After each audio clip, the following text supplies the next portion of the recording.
காதல் காதல் காதல் நியூ எபிசோட். நான் இப்போ தான் புதுசாக வீடியோ போட்டுட்ருக்கேன். வீடியோ பார்க்குறவங்க மறக்காமல் என்னோடய சேனலை சப்ஸ்கிரைப் பண்ணுங்கள், லைக் பண்ணுங்கள், ஷேர் பண்ணுங்கள், பெல் ஐக்கானை கிளிக் பண்ணுங்கள். அது எனக்கு ரொம்பவே ஹெல்ப்ஃபுல்லாக இருக்கும்.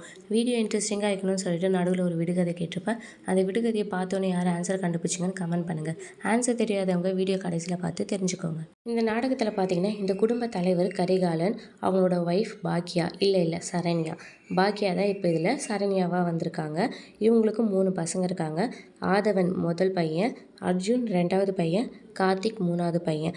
இவங்கள வச்சு தான் இந்த கதை ஃபுல்லாக இனி நகரப்போகுது. சரி வாங்க கதைக்குள்ளே போகலாம். கரிகாலன் பார்த்திங்கன்னா சூரிய நமஸ்காரம் பண்ணுறதுக்காக வீட்டிலேருந்து வெளியே வந்து சூரிய நமஸ்காரம் பண்ணுறாங்க. பண்ணிட்டு திரும்பும்போது பார்த்திங்கன்னா ஆதவனும் யோகாலாம் பண்ணிக்கிட்டு சூரிய நமஸ்காரம் பண்ணிகிட்ருப்பாரு. அதை பார்த்து அவர் ரொம்பவே கொஞ்சம் சந்தோஷப்படுவார். அதுக்கப்புறம் உள்ளே போய் உக்காந்துட்ருப்பாங்க. இங்கே சரண்யா பார்த்திங்கன்னா காஃபி போட்டுட்ருப்பாங்க. காஃபி போட்டு எடுத்துகிட்டு வந்து பார்த்திங்கன்னா அவங்க கரிகாலனோட அம்மாவுக்கும் அவருக்கும் கொடுக்குறாங்க. அவங்க குடிச்சிட்டே இருக்கும்போது சரி அர்ஜுனும் கார்த்திக்கும் எங்கே அப்படின்னு சொல்லி கேட்குறாங்க. 2 பேரும் தூங்கிட்டு இருக்காங்க அப்படின்னு சொல்கிறாங்க. இன்னும் தூங்குறாங்களா? மணி 6 ஆயிடுச்சு, இன்னும் எழுந்துக்காமல் என்ன பண்ணுறாங்க அப்படின்னு சொல்லி கேட்குறாங்க. இல்லைங்க நைட்டு கொஞ்சம் லேட்டாக வந்தாங்க அப்படின்னு சொல்கிறாங்க. லேட்டாக ஏன் வந்தாங்க? 9 மணிக்கு மேலே கதவை திறக்காதுன்னு நான் உனக்கு எத்தனை வாட்டி சொல்லியிருக்கேன். எல்லாம் நீ கொடுக்குற இடம் தான், உன்னால தான் அவங்க கெட்டு போகிறாங்க. ஆதவனை பாரு என்ன மாதிரியே இருக்கான், ஆனால் இவனுங்க 2 பேரும் இருக்கானுங்களே ரொம்ப மோசமாக இருக்கானுங்க. முதல்ல அவங்கள போய் எழுப்பு அப்படின்னு சொல்லி சொல்கிறாங்க. சரண்யாவும் சரிங்க நான் போய் எழுப்புறேன் அப்படின்னு சொல்லிட்டு உள்ளே போயிட்டு பார்த்தீங்கன்னா அர்ஜுனையும் கார்த்திக்கையும் எழுப்புறாங்க. அவங்கள போய் எழுப்ப போனால் ஒருத்தர் இந்த பக்கம் தள்ளி வச்சுருக்காங்க, ஒருத்தர் அந்த பக்கம் தள்ளி வச்சுருக்காங்க. அவங்கள எவ்வளோ எழுப்பி பார்க்குறாங்க, ஆனால் அவங்க ஏஞ்சிக்க மாட்றாங்க. இப்போ நீங்கள் ஏஞ்சிக்கிறீங்களா இல்லை உங்கள் அப்பாவை போய் கூப்பிடவா? அவர் வந்தார்னா மூஞ்சிலே தண்ணி எடுத்து ஊற்றுவார். ஒழுங்காக ஏஞ்சிருங்க, மணி 6 ஆயிடுச்சு அப்படின்னு சொல்கிறாங்க. முதல்ல அவனை ஏந்துக்க சொல்லுமா, இவனை ஏந்துக்க சொல்லுமான்னு 2 பேரும் மாற்றி மாற்றி சொல்லிக்கிறாங்க. அதுக்கப்புறம் இது சரிப்பட்டு வராது, நான் போய் உங்கள் அப்பாவை கூப்பிட்டு வரேன் அப்படின்னு சொல்லி சரண்யா போகிறாங்க. அதுக்கப்புறம் நில்லுமா போவாதம்மா, நாங்கள் தான் ஏஞ்சிட்டோம்ல, எதுக்கு நீ அப்பாவெல்லாம் கூப்பிட்ற அப்படின்னு சொல்லிட்டு அதுக்கப்புறம் அவங்க ஏஞ்சிடுறாங்க. ஏஞ்சிட்டு வெளியே வரும்போது பார்த்திங்கன்னா ஆதவன் பார்த்திங்கன்னா சாமி கும்பிட்டுட்ருப்பாரு. மருதமலை மாமணியே முருகையான்னு பாட்டு சவுண்டாக வச்சுட்டு அவர் பாட்டு சாமி கும்பிட்டுட்ருப்பாரு. அதை பார்க்குற அர்ஜுனும் கார்த்திக்கும் நம்மளுக்கு எதிரி வெளியே இல்லைடா, உள்ளே தாண்டா இருக்கான், இவனால தாண்டா நம்மளோட நிம்மதி எல்லாம் போகுது, ஏன் தான் இவன் இப்படி இருக்கானே தெரியலடான்னு சொல்லிட்டு அவனை பார்த்து 2 பேரும் பேசிகிட்டு இருப்பாங்க. உடனே சரண்யா பார்த்திங்கன்னா அவங்க 2 பேர் காதையும் திருகி என்னடா 2 பேரும் குசு குசுன்னு பேசிகிட்டு இருக்கீங்க, முதல்ல சீக்கிரம் போய் குளிங்கடா அப்படின்னு சொல்கிறாங்க. உடனே அவங்க அப்பாவும் பாட்டியும் அங்கே வராங்க. அவங்கள பார்த்த உடனே நைஸாக இவங்க 2 பேரும் நழுவி போயிடுறாங்க. அவங்க 2 பேரும் சரண்யாவை முறைக்கிறாங்க. சரண்யாவும் எனக்கு கிச்சனில் வேலை இருக்குது, சமையல் பண்ணணும் அப்படின்னு சொல்லிட்டு அவங்களும் நைஸாக போயிடுறாங்க. அதுக்கப்புறம் ஆதவன் பார்த்திங்கன்னா சாமி கும்பிட்டுட்டு வந்துட்டு அவங்க அப்பா கால்லையும் பாட்டி கால்லையும் விழுந்து ஆசீர்வாதம் வாங்குறாங்க. கரிகாலனோட அம்மா பார்த்திங்கன்னா ஆதவனை பார்க்கறதுக்கு ஒரு சின்ன வயசில் உன்னை பார்த்த மாதிரியே இருக்குப்பா அப்படின்னு சொல்கிறாங்க. அவங்க அப்பா அது கேட்டோன்னே ரொம்பவே சந்தோஷப்படுறாரு. அதுக்கப்புறம் பார்த்திங்கன்னா சரண்யா டிஃபனுக்காக ரெடி பண்ணிகிட்ருக்காங்க. இங்கே கரிகாலனோட தங்கச்சி பார்த்திங்கன்னா அவங்க பொண்ணு ஸ்வேதாவோட கல்யாணத்துக்கு பத்திரிக்கைலாம் அடிச்சாச்சு அப்படின்ற மாதிரி கேட்குறாங்க. நான் சொல்லிட்டேம்மா எல்லா ஏற்பாடும் நடந்துகிட்ருக்கு, மாப்பிள்ளை வேறு யூஎஸ்ஏலேருந்து வந்துட்டுருக்காங்க, ஸ்வேதாவும் மாப்பிள்ளையும் பேசிக்கிறாங்களா அப்படின்னு சொல்லி கேட்குறாங்க. இல்லைன்னா அவங்க 2 பேரும் பேசிக்கிற மாதிரி தெரியல அப்படின்னு சொல்கிறாங்க. உடனே கரிகாலனோட அம்மா பார்த்திங்கன்னா இல்லை இன்னும் 2 மாதம் கல்யாணம் இருக்குல்ல, கல்யாணத்துக்கு அப்புறம் பேசிக்கிட்டோம், கல்யாணத்துக்கு முன்னாடி பொண்ணும் பையனும் பேசிக்கிறதெல்லாம் நம்ம குடும்பத்துக்கு சரிப்பட்டு வராது அப்படின்னு சொல்கிறாங்க. அதுக்கப்புறம் சரண்யா பார்த்திங்கன்னா டிஃபன் ரெடி ஆகிடுச்சு, வாங்க சாப்பிட எல்லாரும் அப்படின்னு கூப்பிட்றாங்க. போய் எடுத்து வை நாங்கள் வரோன்னு சொல்கிறாங்க. அதுக்கப்புறம் எல்லோரும் சாப்பிட போயிட்டாங்க. சரண்யா எல்லாருக்கும் சாப்பாடு எடுத்து வச்சிட்ருக்காங்க. அர்ஜுனும் கார்த்திக்கும் பார்த்திங்கன்னா அந்த வடையை பார்த்துட்டு இன்றைக்கும் மெதுவாக தானே, ஒரு மசால் வடை போடக்கூடாது அப்படின்னு சொல்கிறாங்க. உடனே கார்த்திக் பார்த்திங்கன்னா ஆமாம் ஏன் பஜ்ஜி போண்டா சமோசா கூட போடலாமே அப்படின்னு சொல்கிறாங்க. உடனே கரிகாலன் முறைக்கிறாரு. அதை பார்த்துட்டு இவங்க 2 பேரும் சைலண்ட்டாக சாப்பிட்றாங்க. ஆதவன் சாப்பிடும்போது கூட சாமியை கும்பிட்றாரு. இதை பார்த்துட்டு இவன் சாப்பிடும்போது கூட சாமியை கும்பிட்றான், நமக்கு பிரச்சனையே இவன் தாண்டா அப்படின்னு சொல்கிறாங்க. உடனே அவங்க பாட்டி பார்த்திங்கன்னா ஸ்வேதா கல்யாணம் முடிஞ்சவொடனே ஆதவனுக்கும் கல்யாணம் பண்ணணும் அப்படின்னு சொல்கிறாங்க. கரிகாலன் நான் தரகர்கிட்ட சொல்லியிருக்கேம்மா, ஒரு நல்ல பொண்ணாக வந்தால் சொல்லியிருக்கேன் அப்படின்றாங்க. உடனே கார்த்திகா அர்ஜுனும் பார்த்திங்கன்னா இவனை எந்த பொண்ணு கட்டிக்க போகிறாலோ எவன் வந்தாலும் ஓடிடுவாடா இந்த சாமி கும்பிட்றவனா அப்படின்னு சொல்லி கிண்டல் பண்ணி பேசிகிட்ருக்காங்க. அதுக்கப்புறம் பார்த்திங்கன்னா அர்ஜுனோட ஆஃபீஸ் காமிக்கிறாங்க. அர்ஜுன் ஆஃபீஸில் பார்த்திங்கன்னா அவங்க ஃப்ரெண்ட்ஸ் கூட நின்று பேசிகிட்டு இருப்பாங்க. அந்த சமயம் ஆஃபீஸ்க்கு ஒருத்தவங்க வராங்க, மதுன்னு சொல்லிட்டு. அவங்களே இவர் ஒன் சைடாக லவ் பண்ணுறாரு போல். அவங்க ஃப்ரெண்ட்ஸ்லாம் என்னடா இன்றைக்காவது உங்கள் லவ்வை சொல்லிடுவியா அப்படின்னு சொல்லி கேட்குறாங்க. கண்டிப்பாக இன்றைக்கி நான் சொல்லிடுவேன்டா, நீங்கள் வேணால் பாருங்கள் அப்படின்னு சொல்கிறாங்க. சொல்லிடுறா, இல்லைன்னா வேறு யாராவது குத்தின்னு போயிடுவாங்க, லவ் சொல்லாமல் ரொம்ப நாள் வெயிட் பண்ணுறதெல்லாம் தப்பு அப்படின்னு சொல்கிறாங்க. கண்டிப்பாக இன்றைக்கி சொல்லிடுவேன்டா அப்படின்னு சொல்லிட்டு பார்த்திங்கன்னா அவர் சொல்கிறாரு. எல்லோரும் உடனே கங்க்ராஸ் மச்சான், கண்டிப்பாக சொல்லிவிடு அப்படின்னு சொல்கிறாங்க. இவனும் தேங்க்யூ சொல்லிவிட்டு இன்றைக்கி பார் நான் லவ் ப்ரொப்போசல் பண்ணிவிட்டு குட் நியூஸோடு வரேன் அப்படின்னு சொல்கிறாரு. அதுக்கப்புறம் மது பார்த்திங்கன்னா அவங்க கேபினுக்கு போகிறாங்க. அவங்க அங்கே ஹெச்ஆராக இருப்பாங்க போல்.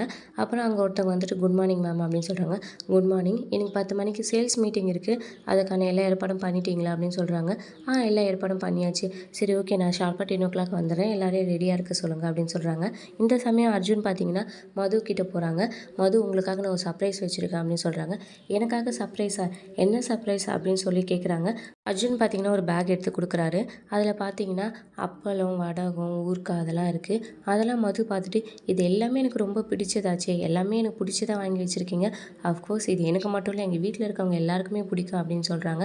உடனே அர்ஜுன் பார்த்திங்கன்னா இல்லை எங்கள் அம்மா தான் உங்களுக்காக இது ஸ்பெஷலாக செஞ்சாங்க, அவங்க தான் கொடுக்க சொன்னாங்க அப்படின்னு சொன்னாங்க. ஓ அப்படியா, கண்டிப்பாக மறக்காமல் உங்கள் அம்மாவுக்கு தேங்க்ஸ் சொன்னேன்னு சொல்லுங்கள் அப்படின்னு சொல்கிறாங்க. அதுக்கப்புறம் பார்த்திங்கன்னா அர்ஜுன் ரொம்ப நேரம் யோசிச்சிட்டே நின்றுட்டுருக்காங்க. என்ன அர்ஜுன் என்கிட்ட ஏதோ சொல்லாத மாதிரி தெரியுது அப்படின்னு சொல்கிறாங்க. அது இல்லைன்னு சொல்லி ஒரு மாதிரி தயங்குறாங்க. நீங்கள் என்ன நினைக்கிறீங்கன்னு சொல்லிட்டு நான் சொல்லட்டுமா அப்படின்னு சொல்கிறாங்க. நீங்கள் நினைக்கிறது எனக்கு தெரியும் அப்படின்னு சொல்கிறாங்க. என்னது, இவங்களுக்கு தெரியுமா? சரி சொல்லுங்கள் என்ன நினைக்கிறேன்னு சொல்லிட்டு. என்ன உங்கள் ப்ரொமோஷனுக்காக தானே வந்திருக்கீங்க அப்படின்னு சொல்கிறாங்க. கண்டிப்பாக நான் நம்ம பாஸ்கிட்ட சொல்லி உங்களுக்கு சேலரி இன்க்ரிமெண்ட்டும் ப்ரொமோஷனும் வாங்கி தரேன் அப்படின்னு சொல்கிறாங்க. இவருக்கு கொஞ்சம் அப்படியே அப்செட் ஆகிடுது. இதுதானா அப்படின்னு சொல்லிட்டு. அதுக்கப்புறம் பார்த்திங்கன்னா அவங்க சரி எனக்கு 10 மணிக்கு சேல்ஸ் மீட்டிங் இருக்குது, நான் கிளம்புறேன்னு சொல்லிட்டு கேபின்லேருந்து கிளம்பிடுறாங்க. இவர் மதுன்னு கூப்பிடுவார். ஆனால் அவங்க கிளம்பிடுவாங்க. வெளியே வந்தோடனே அவங்க ஃப்ரெண்ட்ஸ் என்ன இன்றைக்கும் சொல்லலையா அப்படின்னு சொல்லி கிண்டல் பண்ணுறாங்க. இன்றைய விடுகதை அல்ல குறையாது, ஆனால் குடிக்க உதவாது, அது என்ன? அதுக்கப்புறம் சரண்யாவை காட்டுறாங்க. சரண்யா அவங்க வீட்லேயே பார்த்தீங்கன்னா அந்த ஊறுகாய், அப்பளம், வடகம் எல்லாத்தையும் பார்த்தீங்கன்னா வீட்டிலேருந்தே சேல் பண்ணுவாங்க போல். அக்கம் பக்கத்தில் இருக்கவங்களாம் வந்து வாங்கிட்டு போகிறாங்க. உண்மையாகவும் ஊறுகாய் எல்லாமே ரொம்பவே நல்லாயிருக்கு அப்படின்னு சொல்லிட்டு ஒரு 4-5 பேர் பார்த்திங்கன்னா வந்து காசு கொடுத்து வாங்கிட்டு போகிறாங்க. அவங்க அதை சேல் பண்ணதில் ரொம்பவே சந்தோஷப்பட்டு அதுக்கப்புறம் அந்த காசு எடுத்துகிட்டு உள்ளே போகிறாங்க. உள்ளே போகும்போது கரிகாலனோட தங்கச்சி பார்த்திங்கன்னா அண்ணின்னு சொல்லி கூப்பிடுறாங்க. என்ன அப்படின்னு சொல்லி கேட்குறாங்க.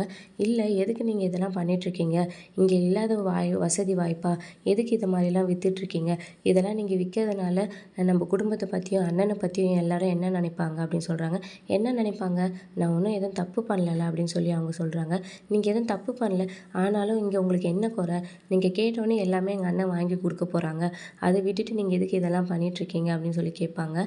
கல்யாணத்துக்கு அப்புறம் எல்லாமே புருஷனையும் நம்ம எதிர்பார்த்துட்டு இருக்க முடியாது, நம்ம கையில் 4 காசு இருக்கணும், நம்ம சம்பாதிக்கணும், அதுதான் நம்மளுக்கு கடைசி வரைக்கும் இந்த வீட்டில் கௌரவமாக இருக்கும்.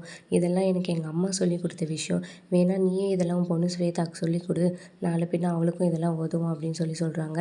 அதுக்கப்புறம் சொல்லிவிட்டு அவங்க அங்கேருந்து போயிடுறாங்க. இவங்க ஒரு மாதிரி கோவமாக ஆயிடுறாங்க. அதுக்கப்புறம் பார்த்திங்கன்னா ஒரு காலேஜ் காமிக்கிறாங்க. அதில் நியூவாக ஃபஸ்ட் இயர் பொண்ணு ஒருத்தவங்க வராங்க. அவங்களோட டிபார்ட்மெண்ட் நேம் கேட்டு இது எங்கே இருக்குதுன்னு சொல்லிவிட்டு அங்கே இருக்க பொண்ணுங்கிட்ட கேட்குறாங்க. என்ன ஃபஸ்ட் இயரா அப்படின்னு சொல்லி கேட்குறாங்க. ஆமான்னு சொன்னோடனே அந்த பக்கம் தான் இருக்குது போ அப்படின்னு சொல்கிறாங்க. அந்த சமயம் பார்த்திங்கன்னா ஒரு 2 பேர் பைக்கில் பார்த்திங்கன்னா ஸ்டண்ட் பண்ணிக்கிட்டே அந்த பொண்ணு மேலே ஏற்றுற மாதிரி வருவாங்க. அவங்க பயத்தில் புக்கெல்லாம் கீழே போட்டுருவாங்க. அந்த சமயம் சரண்யாவோட 3வது பையன் கார்த்திக் வந்திங்கன்னா அந்த பசங்களை கூப்பிட்டு மிரட்டி எத்தனை வாட்டி காலேஜ்குள்ளே உங்களை இது மாதிரி ஸ்டண்ட்லாம் பண்ணக்கூடாதுன்னு சொல்லியிருக்கேன், என்னத்துக்கு இதெல்லாம் பண்ணிகிட்ருக்கீங்க, ஒழுங்காக இடத்த காலி பண்ணுங்கடா அப்படின்னு சொல்கிறாங்க. கூட இருக்கிறவங்க பார்த்தீங்கன்னா சீனியர் தான் சொல்கிறார்ல, கிளம்புங்கடா அப்படின்னு சொல்லிட்டு அதுக்கப்புறம் அவங்க அங்கேருந்து போயிடுறாங்க. கீழே இருந்த புக்ஸ்லாம் எடுத்து பார்த்தீங்கன்னா அந்த பொண்ணுக்கிட்ட கார்த்திக் கொடுக்குறாரு. என்ன ஃபஸ்ட் இயரா அப்படின்னு சொல்லி கேட்குறாரு. ஆமாம் அப்படின்னு சொல்கிறாங்க. இதுக்கப்புறம் அவனுங்க எந்த பிரச்சனையும் பண்ண மாட்டாங்க, அப்படி ஏதாவது பிரச்சனை பண்ணாங்கன்னா என்னை கூப்பிடு அப்படின்னு சொல்லிட்டு கார்த்திக் அங்கேருந்து கிளம்பிடுறாரு. உடனே அந்த பொண்ணு சீனியர் அப்படின்னு சொல்லி கூப்பிட்டுட்டு உங்கள் பேரை சொல்லாமே போகிறீங்க, இல்லை திரும்பவும் அவங்க வந்தால் நான் அவங்கள கூப்பிடணும்ல அப்படின்னு சொல்கிறாங்க. அதுக்கப்புறம் அவர் கார்த்திக் அப்படின்னு சொல்கிறாரு. சொல்லிவிட்டு அவர் அங்கேருந்து அப்படியே போயிடுறாரு. இவங்க திரும்ப அவரே பார்த்துட்ருக்காங்க. அப்படியே இந்த எபிசோடு முடிக்கிறாங்க.